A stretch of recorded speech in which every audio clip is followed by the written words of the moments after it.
Bien, ¿cómo te va, Guillermo Nas? ¿Cómo anda, Alejandro? Economista, amigo, docente universitario. ¿Cómo la ves? Digo porque la pregunta de hoy así. Los brotes verdes que dicen que comienzan a aparecer, ¿a dónde están? No, mira, si vos lo ves realmente, estadísticamente, digamos, Sí. se nota, es claro que el segundo trimestre del año fue digamos, el piso de la caída. Lo que pasa es que la recuperación viene muy lenta y todavía hay problemas que... O sea, el gobierno tenía un dilema. Un dilema es cuando ¿no es cierto? Vos tenés dos objetivos deseables, Sí. pero tratar de cumplir los dos es imposible porque son contrapuestos. O sea, vos tenías que bajar la inflación y tener crecimiento. Si vos estás en una estanflación, en una crisis, es imposible los dos objetivos cumplirlos juntos. Entonces el Estamos gobierno... en esta inflación porque nadie, viste que nadie te dice la palabra, nadie le dice al enfermo No, que... el año pasado hubo caída de la Sí. actividad. O sea, esto es masa, digamos, porque Milei asumió el de diciembre, así que no. Pero el año pasado ya la tuviste una inflación de arriba del 200%, con Sí. caída del 2,7, creo que no me estoy acordando hoy, pero fue la caída del PBI, ¿no? Estábamos recontra en esta inflación. Cuando vos estás en ese proceso, vos tenés que solucionar los problemas. Y bueno, solucionar los problemas, ¿cuáles son los dos problemas que tenés básicos? En realidad tres yo pondría, pero vamos a hablar de dos. Tenés que bajar la inflación y lograr que empiece a haber crecimiento. Bueno, lograr los dos juntos en el corto plazo es, te diría, muy difícil, por no decirte imposible. No Porque hay un plan de shock que pueda revertir eso, o yo sé que me vas a decir, van a tener que llevar adelante una devaluación feroz, a un costo social terrible, pero ya este gobierno lleva adelante una devaluación, una caída del valor monetario, me dijeron superior al de Dualde, que fue muy duro. La pérdida del poder adquisitivo, la caída del peso. Explícame todo eso, bueno, porque cada uno... Mira, creo que diste en el clavo y me estás haciendo recordar una frase del célebre Paul Samuelson, Sí. gran economista, ¿no es cierto?, que dijo, o sea, los planes pueden ser de shock o graduales, ¿no es cierto?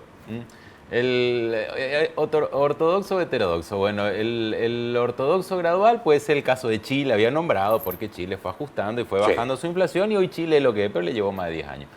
Y dijo, y un plan ortodoxo de shock, la verdad que no podría decirlo porque no hay sobrevivientes que den testimonio del mismo. Bueno, vamos al caso de la Argentina. pasó El por aquel Rodrigazo, presunto milagro de la convertibilidad que muchos añoran. lo que pasa es ¿no? que eso no fue... Mira, primero, todo el mundo dice que Caballo es un ortodoxo, si querés Sí. que entremos en ese debate, que es muy académico, digamos, hay gente que me parece medio a veces insulso, pero... A ver, Caballo fijó un precio, fijó el precio del dólar, eso no es muy ortodoxo. El ortodoxo es el de los mercados libres, sobre todo el del mercado de un bien... O sea, el propio Milei no está siendo muy ortodoxo, está haciendo... reventando reserva, ¿no es cierto?, en el contado con liqui para mantener un dólar artificialmente bajo. Esto es así. Yo no digo que esté bien o está mal. Después, si quieren, entramos a discutir si está bien o está mal hacerlo, pero no es la ortodoxia de fundamento del mercado que sea el que fije los precios como él decía.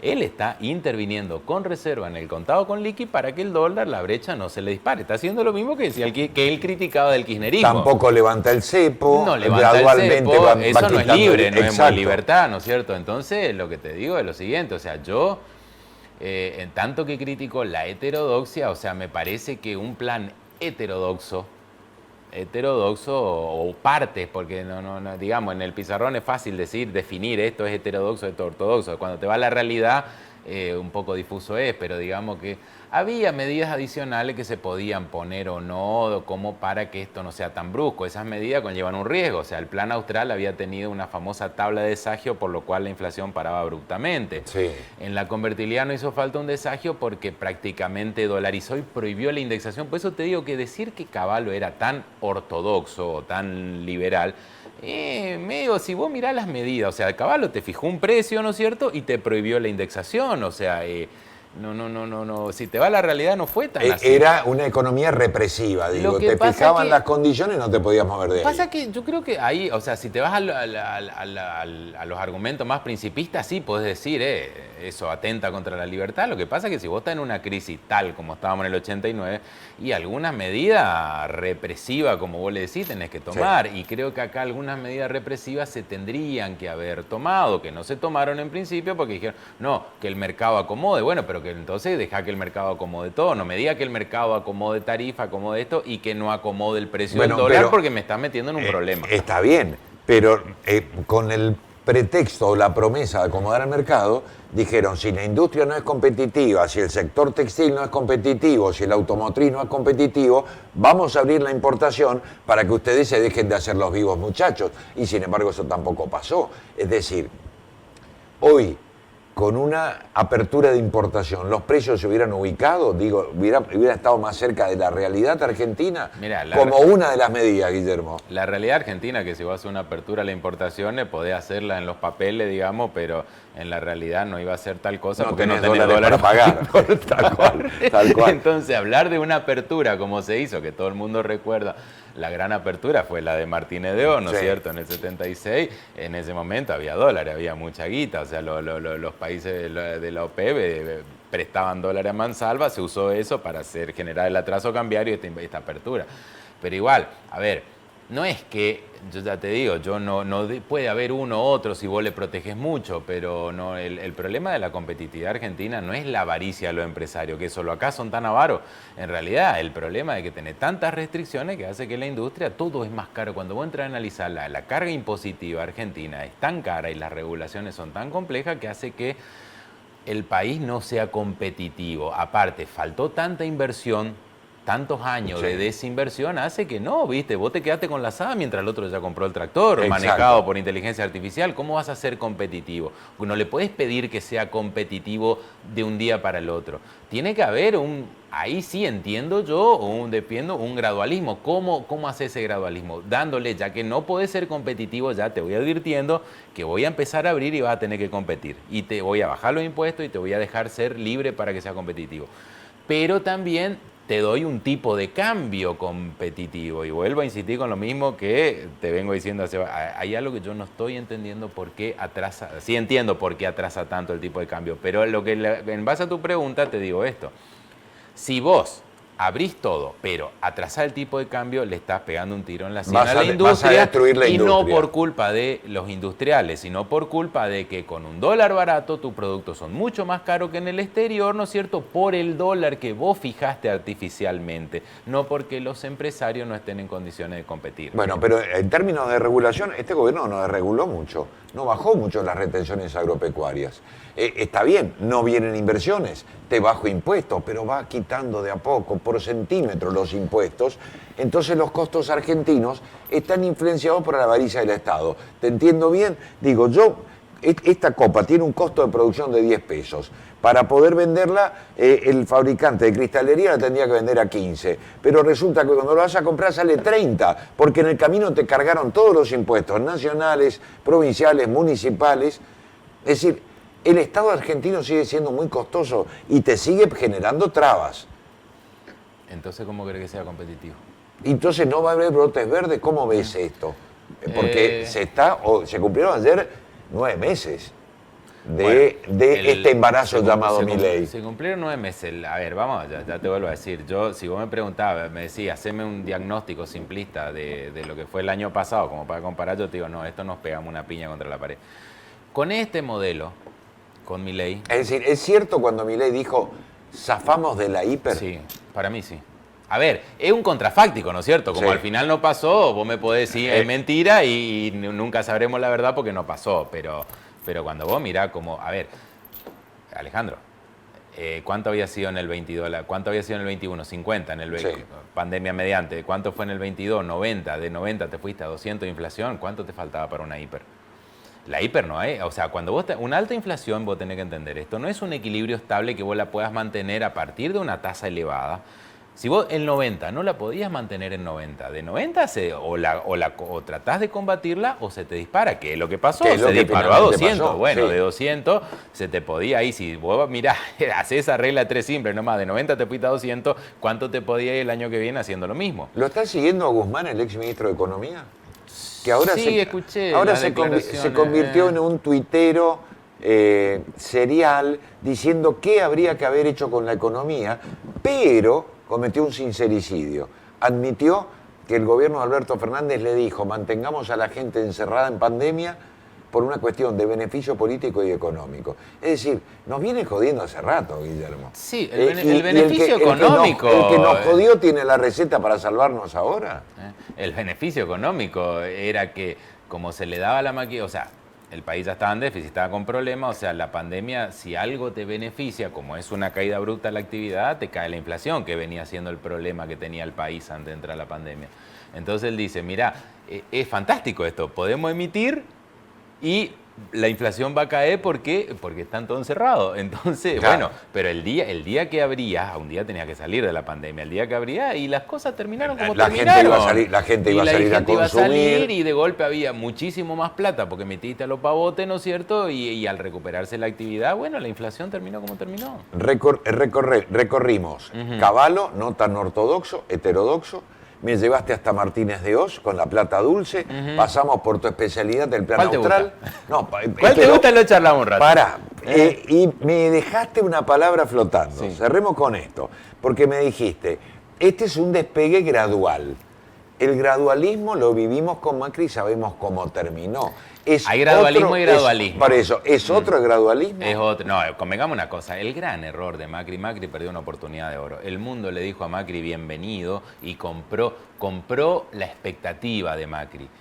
El mundo ya se cansó de comprar la expectativa argentina, quiere ver la realidad. O sea, Macri tuvo suerte, este tiene mala suerte, entre otras cosas. Porque ya el mundo se curó de espanto con la Argentina. O sea, el mundo puso plata en la era Macri y le fue mal. Entonces vos vas a poner plata ciega solo porque te gusta el perfil liberal del que ganan. Pará, hermano, perdí un montón de plata acá. Otra vez le vas a abrir el grifo al país más defolteador del mundo. Por eso mismo, pará, vamos con calma, te está diciendo el mundo ahora, con los problemas que son mucho más graves que cuando asumió Macri. Entonces, el tema de Macri lo que no hizo, sí, gradualmente, desde el Banco Central, yo a mi juicio Sturzenegger lo estaba haciendo bien, pero vos no podés llevar a media, o sea, vos no podés manejar un auto a distinta velocidad de las dos ruedas, porque en un momento vas a un trompo. A dar el palo, bueno, sí. Entonces, ¿qué pasó? El Banco Central para mí hacía sus deberes, fue muy ingenioso sus metas de inflación, muy bien aplicado. Sturzenegger, ya te dije, académicamente un tipo muy respetado, pero lo que era la tesorería, ¿no es cierto?, el sector público era un desastre porque aumentó los planes sociales, aumentó el déficit, lo empezó a bajar recién después del 2018 cuando le explotó todo. Me acuerdo de Carolina Stanley que salía a regalar planes sociales para que no le explote el país. Entonces, vamos a los hechos. ¿Qué Macri fue tan diferente creo que lo decía el pelado Esper? Esto es kirchnerismo de buenos modales. Te invierto sí. El peso de la carga. ¿Por qué este gradualismo es mejor que el de Macri? Mira, hay algo que yo creo que hay que seguir defendiendo y que no tiene que tener color político, sino que ya tiene que ser una bandera. Este país no tiene más financiamiento, el mundo no te presta más, tenés que vivir de tu exportación hasta que puedas insertarte en el mundo. Las inversiones no están lloviendo. Si no tenés equilibrio fiscal, te vas a financiar con emisión y la emisión te va a hacer explotar la inflación. Y la inflación es el peor estado en el que podés estar. Entonces, ya te digo, lo que hizo creo que bien este gobierno y tiene que seguir esa línea, hay que hacer un esfuerzo. Después discutamos quién. ¿Está bien los jubilados no darle el aumento? Bueno, a este sí, este no. Pongamos, ya creo que te lo dije una vez, pongamos el presupuesto en la mesa y veamos qué podemos recortar. Ahora, lo que yo me hago cargo de lo que digo, el país va a estar peor para cualquiera, inclusive para nosotros y para los jubilados, si se abandona la meta de equilibrio fiscal. Me estás diciendo, escuchá a Milei el domingo a ver con qué presupuesto viene abajo del brazo. Mientras venga con equilibrio fiscal, discútanme el resto. Última, y si querés respondeme cortito. Relevaron al director de América, del Fondo Monetario Internacional, del monitoreo de Argentina. Un chileno que no nos tenía nada de simpatías, si hubiera sido árbitro nos bombeaba con el VAR. Designaron a otro que nos va a poner la lupa sobre la Argentina en el Fondo Monetario. ¿Es la primera vez que el Fondo nos hace un guiño? Ya ¿Vos te acordás de... ¿Te suena Joaquín Ferrán? Sí. ¿Te acordás? Sí. Que fue, a ver, para la gente, año 84. Grispun, primer ministro de Economía de Alfonsín, era un tipo bastante testarudo, bastante terco, muy bien intencionado, para mi forma de verlo, Bueno, que empieza ahí a tratar de llegar a un acuerdo, y Joaquín Ferran, un catalán, ¿no es cierto? Bueno, ustedes tienen que llegar al déficit cero el primer año. Y era, o sea, el país iba a ser un caos. Entonces Grispun le dice, no sé, en una discusión fuerte, muy fuerte de tono, Grispun le dice, ¿qué querés? ¿Que me querés romper? Y cuenta la leyenda, yo no sé si fue tan así, pero vos querés creer que fue así porque fue más lindo, que Bernardo Grispun se bajó el pantalón. No, ¿Te acordás de esa anécdota? Me acuerdo de esa anécdota espectacular. Bueno, no es la primera vez. ¿Qué te quiero decir con esto? O sea, el FMI tiene una receta bastante simplista. El FMI te dice, vos tenés que juntar reserva, porque juntando, que no está mal. O sea, el FMI no es que te dice, como a las banderas esta de izquierda, no, te quiero pobre y humillado. No. Hermano, vos tenés que juntar reserva. A partir de ahí vos mejorás tu economía. ¿Y cómo juntar reserva? Exportando más. Entonces tenés un tipo de cambio competitivo. Esa es la pelea. Que, casualidad. O sea, a mí no me dijo el FMI que venga a decir acá que el tipo de cambio está malo. Resulta que es una receta básica como la de cualquier economía doméstica.